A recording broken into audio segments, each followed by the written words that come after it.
Well, good morning, YouTube. Welcome to Morning Tea with Lady G. Now, I want to say happy Thanksgiving to everybody. I hope that you all have a wonderful day planned. And while you're on your day or while you're in your car, I just want you to listen to this because I have a few things I just want to discuss with you this morning. So let's just get right to it. My first question I would like to ask is, why do we allow people to live rent-free in our heart and in our mind? What do I mean by living rent-free? Well, before you go to bed, the first thought you have is of him or her. When you wake up in the morning, the first thought you have is of him or her. Throughout your day, you can't stop thinking about him or her. And what is living rent-free? What I'm trying to say is, why do we spend so much time and energy thinking about people that are not even thinking about us? We text them, they don't text us back for 2 or 3 days, or you call them, they don't call you back for a couple of days if they call you back, or they say, oh, I was thinking about you, but yeah, they never gave you a call, they never sent you a text, they never sent you any flowers, or if you go out on a dinner date or whatever, you're always paying, you're picking up the tab, or if you do anything exciting, it's because you suggested it and you're paying for it. So why do we allow people to live rent-free in our hearts and in our minds? And it's okay, and we're okay with that. A lot of times we have these pseudo thoughts, these pseudo memories. Pseudo is fake, it's false. And so we allow people to live in our memories because we hold on to the things that were good and we forget about everything, the whole memory. We take out bits and pieces. So it's time to charge rent. What do I mean by charge rent? If they're occupying your mind, they're occupying your space, they should be affectionate to you. They should be someone that's kind towards you. They should be someone that has your better interests at heart. They should be someone that care and concerned about you. Not someone that's living their lives, doing their own thing, and not even giving you a single thought. It's time to evict them. Either they pay rent or you evict. I'm thinking about a lady. She went to a funeral. Her husband had passed away, and he was an abusive husband, an alcoholic. And when they got to the funeral, the preacher got up, and he was talking about this man, how he was a great man, how he was a pillar in the society and in the community, and how everybody looked up to him, and how he just knew that he was heaven bound.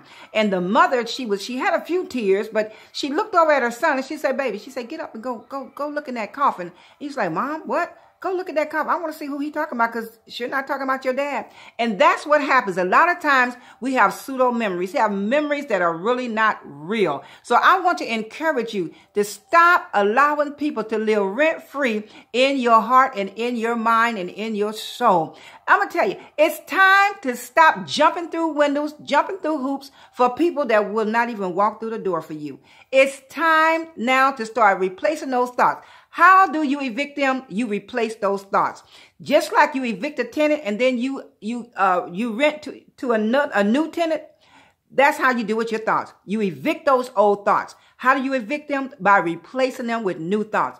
Now in the Bible, in Philippians, and I believe it is in Philippians, the 4th chapter and the 8th verse, it says, "Finally, brethren, whatsoever things are true, whatsoever things are honest, whatsoever things are just, whatsoever things are pure, whatsoever things are lovely, whatsoever things are of good report, if there be any virtue, and if there be any praise, think on these things." You have to replace those old thoughts with new thoughts. Stop thinking about what he's doing. Stop thinking about what she's doing, who they're with, where they're going. Stop thinking about all that. When it comes to your mind, don't entertain it.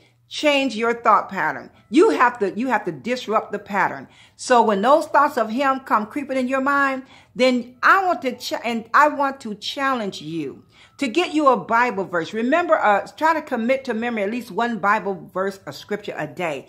Maybe you say, "Well, I'm not a Bible scholar. I don't go to church." Well, that's good and fine. If you have a favorite book with favorite quotes or quotes that you've heard, I want to get some cue cards and write them on there and commit those from memory. So when those memories of him or her start creeping back and trying to be a squatter in your mind, then you have to evict them right away. So exchange the thoughts, change the memories. When you start thinking about him or her, start thinking about something different. Don't sit there and dwell on it.